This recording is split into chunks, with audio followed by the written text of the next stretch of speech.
Apa kok haram lho heran. Ana son banter titik haram. Wong-wong niku ndek ukuran, angger kupinge ra kuat lak wis mlayu ngono. Dadi sakjane son horeg rasa dihukumi haram.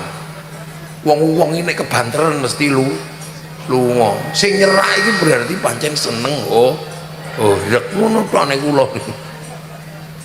Soale kaya bocah cilik merconan. Nek sing kepengin krungu mercon ya ora mlayu kok. Tapi sing wadi kebanteran mercon ya mlayu. Dadi sing kaya ngoten niku kaya singa ngono. Sing wani ya nyerak, sing wedi ya mlayu. Dadi hukume gampang. Kaya rokok ngoten. Ya ora halal ya ora haram, tergantung kondisine. Nek ora ngerokok kok mumet ya wajib. Nek ngerokok kok malah mumet haram, ngono mawon sak asline wong ora ana hukume. Nggih. Jadi apa-apa iki tambah ra oleh. Lah anu kula nu kadang ya ora apa-apa sakjane. Wong son banter iki ya ora apa-apa. Nek kepengin krungu ya nyerak, nek ora kepengin krungu ya ngadoh. Ngono iku wong barang iso pindah. Kajian son horeg itu tidak cukup dari aspek dampak suara saja. Karena karena menurut saya kalimat son horeg, apalagi pertunjukan son horeg, pertanyaan itu kan tentang pertunjukan son horeg. Pertunjukan son horeg itu saya sampaikan, menurut saya mafhumnya itu adalah tidak hanya menyetel musik dengan keras, tapi juga ada instrumen lainnya. Ada panggung, tempat dancernya, ada anak-anak kumpul kemudian joget-joget, kemudian laki perempuan macam-macam, kemudian sampai ada banyak kan macam-macam, kemudian pakaiannya juga ada yang seksi, ya seperti dancer-dancer lah. Nah, lalu saya menyampaikan, menurut saya mengkaji son horeg itu harus mempertimbangkan aspek lain selain dampak suara. Karena son horeg itu tidak ada dampak suara. Lalu saya menyampaikan bahwa kalau kita mengkaji son horeg dari aspek dampak suara, itu berarti kita mengkaji sound system, bukan son horeg. Ya. Bukan son horeg. Bukan son horeg dalam tontonan son horeg atau dalam tontonan son horeg itu. Pertunjukannya. Nah, ya, karena son horeg sebagai tontonan itu bukan hanya tel suara tok, tapi juga ada dancernya, ada joget-jogetnya, yaitu satu kesatuan yang tidak dibedakan. Tapi kalau kita bicara tentang suara saja, yaitu sound system. Sound system. Bisa bagaimana hukumnya kalau saya nyetel sound system di rumah saya keras, nggak ada joget-joget, mengganggu dan tidak, itu wajar. Makanya ya hukumnya tinggal diafsir. Kalau mengganggu begini, kalau tidak begini. Nah, itu. Tapi saya mengatakan bahwa sound ini sound system plus, ada plusnya, bukan semata-mata sound system, tapi ada plusnya. Apa plusnya? Ya ini, ya apa namanya, semacamnya itu. Kalau misalnya saya menyetel di tengah hutan, sound horeg buanter, itu bukan sound horeg namanya itu sound system. Saya tengah alas itu, tengah alas, apa namanya, sound horeg, ya sound yang besar kamu sound style, buanter, orang nggak akan nyebut sound horeg gitu. Itu sistem, bukan pertunjukan son horeg. Karena sound horeg sebagai pertunjukan, ya, sebagai tontonan kan, gitu kan. Tentu apa namanya, yang kita bahas adalah ya suaranya, aspek suaranya, kemudian ada dampak-dampaknya, di mana ada dancernya, kemudian dampak sosialnya bagaimana. Itu satu paket dalam pembahasan yang disebut dengan tontonan son horeg itu. Ramainya pemberitaan berbagai media massa tentang pro kontra son horeg yang melibatkan banyak tokoh, baik para budayawan, sosiolog, ekonom, aparatur pemerintah, bahkan para ulama, baik yang betul-betul ulama atau orang-orang yang selama ini dipersepsikan oleh publik sebagai ulama. Saya menanggapi hal ini dengan mencoba mengungkap ada hikmah apa di balik peristiwa ini yang cukup menyita perhatian publik. Saya tidak akan membahas tentang bagaimana status hukum Sonhor karena itu sudah jelas bagi ahli ilmi walaupun masih disangsikan oleh kebalikannya.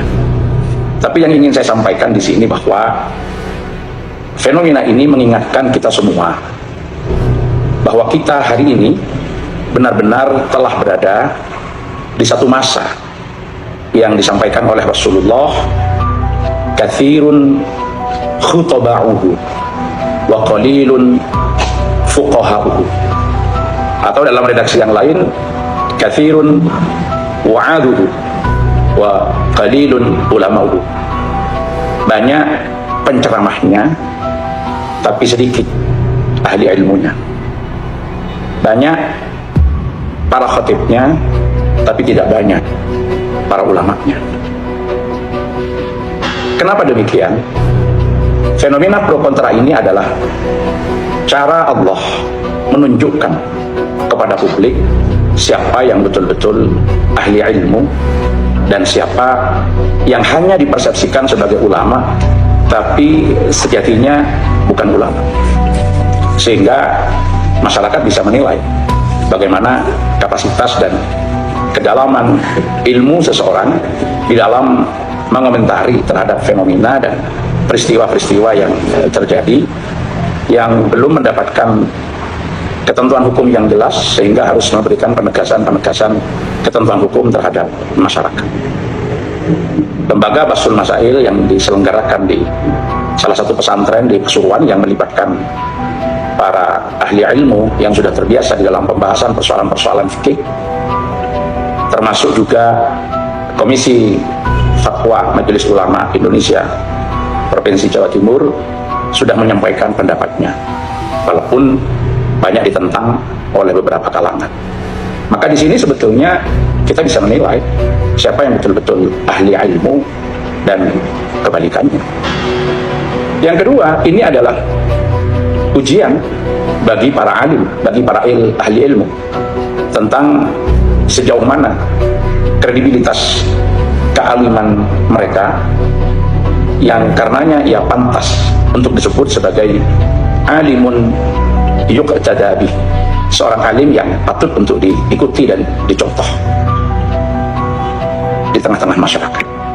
Karena Al-Imam Abil Hasan Asy-Syadzili di dalam Tabaqatus Syadziliyah Al-Kubra itu menyatakan la yakmulu al-alim fi maqamil ilmi hatta yubtala bi arba'in. Tidak sempurna seorang alim dalam konteks kedudukannya sebagai ahli ilmu kecuali ia telah diuji dengan 4 hal. Ujian yang pertama adalah syamatatul a'da, rasa senang, rasa gembira dari para musuh tatkala melihat dia berada pada musibah atau pada persoalan. Yang kedua adalah mulamatul asdiqa, sering disalahkan oleh teman sejawat, oleh teman karib. Yang ketiga adalah hasadul ulama, jadi perbincangan dan bahkan ada keirian daripada ahli ilmu yang lainnya. Dan yang terakhir, ini fenomena yang paling menarik, yaitu ta'nul juhal. Jadi dia ditusuk, dituding macam-macam oleh orang-orang bodoh yang berupaya untuk membuat selimut menutupi dirinya bahwa dia adalah orang berilmu. Fa in sabara ala dzalika, kalau orang ahli ilmu itu sabar atas ujian-ujian ini, maka dia betul-betul orang yang diutus oleh Allah sebagai imaman yuqtada bihi, seorang imam yang patut untuk ditiru. Jadi ini hikmah yang dapat kita ambil dari fenomena pro kontra tentang Sonhor yang sekarang ini sangat ramai dibicarakan di tengah-tengah masyarakat. Mahdhufat, catatan-catatan yang minal asli mahdhufat itu harus diulang lagi. Ya tadi misalnya contoh paling gampang tadi, res ini uang untuk kamu makan. Orang tahu kan caranya, dipakai jajan, marung atau pakai beli sembako. Ndak, uang itu dimakan. Sama Wahai para penikmat ingin melampiaskan biologis, kamu jangan menikmati lelaki, ini loh nikmati putri saya. Kan maksudnya binekahin sofit. Itu pasti. Dan itu banyak. Makanya saya itu berkali-kali. Saya sampai sekarang masih punya azam dan ini memang diperintahkan yai. Pokoknya gua kena mulang tafsir kudu fikih. Bahkan mungkin suatu saat ditakdir saya punya tafsir fikih, mungkin suatu saat. Tapi tentu tidak saya tok, tentu yang orang-orang alim fikih yang mau salib. Nggih, kaya sakniki kan wonten fenomena ada Mbah Yai Basul Masail mengeluarkan fatwa tentang sonhorek. Nah, sing dimaksud beliau itu rangkaian dari sonhorek yang mungkin beliau ketahui. Sing viral-viral panjenengan ya bermasalah nek sing viral-viral. Sing viral-viral bermasalah. Waya karnavalan ditutne mbak-mbak, klambine metetet-metetet kuwi. Terus bukan berarti kok kowe sing duwe sonhorek kaya kompak apa sapa ngene terus sonmu malih kok bong ora. Dicilikne volumene terus aja oleh ditutne mbak-mbak sing klambine urung dadi. Wis ngono lho. Oleh sone panggah tinggi, ngoten lho. Penak gampang-gampang. Kok mari kuwi sone haram kaya ilere kirik mboten. Sone halal. Paham ora? Penak ora aku? Nah, ngono lho. Maksudnya ngono. Lah, Gus, tapi nek riyen kula kadung ditutne DJ apa mang dancer niki terus pripun menawi riyen enten dosane, menawi nderek dawuh Mbah Yai menika terus enten harame niku pripun? Nek pomo rezeki kula mboten barokah pripun? Leburan ana pengajian melok nyengguyung kaya ning ST ngeten iki lho.